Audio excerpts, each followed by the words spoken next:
welcome to Mego Museum's Vintage Mego. This week, we're going to look at some real Men of Steel, the Mego Diecast Superheroes collection. This line debuted in 1979 when Mego was celebrating its 25th anniversary, and there was a renewed interest in superhero properties thanks to movies like Superman and TV shows like Wonder Woman and The Incredible Hulk. Mego was expanding their license to include new formats and concepts, and one of the newest points of interest was making toys out of die-cast metal.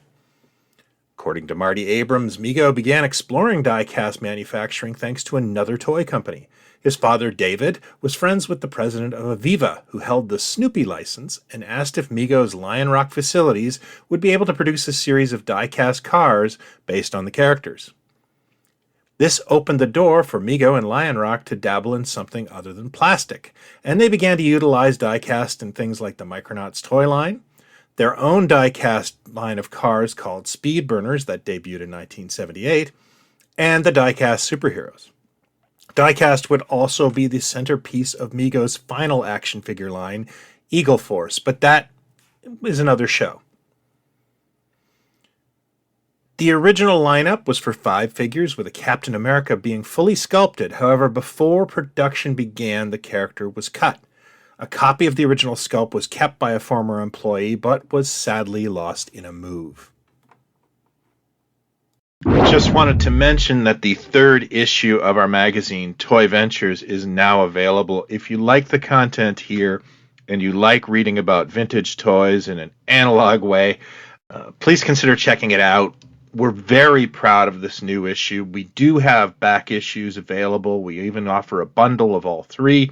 And if you act right away, you will be able to get the free iron-on transfer. That was a pre-order exclusive. We do have a limited quantity left.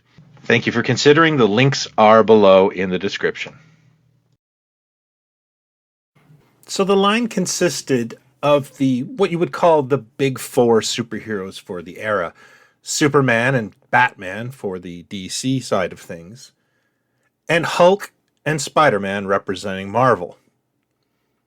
Artwork for this series would be provided by Neal Adams Continuity Studios and would actually be featured in several different Mego superhero lines like Elastic Heroes and Pocket Superheroes in 1979 and 1980. This is really the closest time that Mego superhero toys seem to have almost a cohesive style guide look to them, the shape of things to come in the toy industry. The figures were 5.5 inches tall and constructed of a mix of die-cast metal and plastic, the only cloth accessories being the capes, naturally. The packaging was a white window box with a flap, and the markings were that it was sold as a limited collector's edition. More on this. The back of each box highlighted the other character available from the respected houses. Long gone were the days of mixing characters from the early 1970s. Internationally, the die-cast heroes were distributed in Italy by GIG, or GIG, Palitoy in the United Kingdom for 1979. However, in 1980, Pedigree Toys took over the distribution of Mego products, and carrying not only the die-cast heroes, but the 12-inch heroes and 8-inch range as well. All Palitoy die-cast were merely stickered with the Pedigree logo. Oh, and in case you're wondering, Pedigree didn't do special packaging for the world's greatest superheroes in 1980. They merely sold the US card backs. I based this on an old store stock find I watched on YouTube, where they had an old seaside shop and they just pulled out a case of 79 US card-backed Spider-Man. It's not known if the die-cast heroes were sold in Canada. I've certainly never seen a Grand Toys box, and the only set of these I saw as a kid were from a friend who got them in Trinidad, of all places. On the secondary market, the die-cast heroes seem to be pretty easy to find mint in box. My theory on this is that I think some people actually did buy these to collect. The whole limited edition aspect, combined with die-cast metals, seemed to have inspired adults to buy these as well. It's also rare to see these with closeout stickers of any kind. The die-cast heroes were offered from '79 and discontinued by 1981. Based on the global numbers of sales, I'd say the line was successful, but probably not a smash for Mego.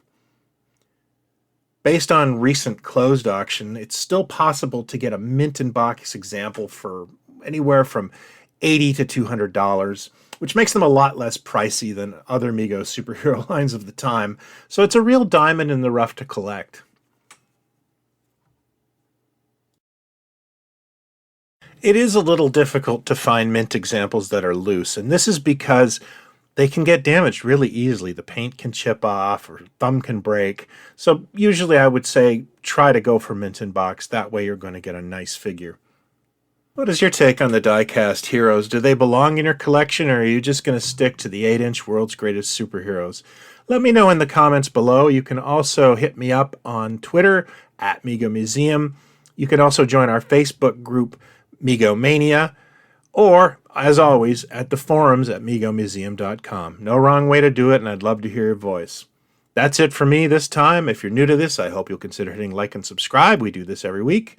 Until next time, take care, talk toys, not others. Cheers.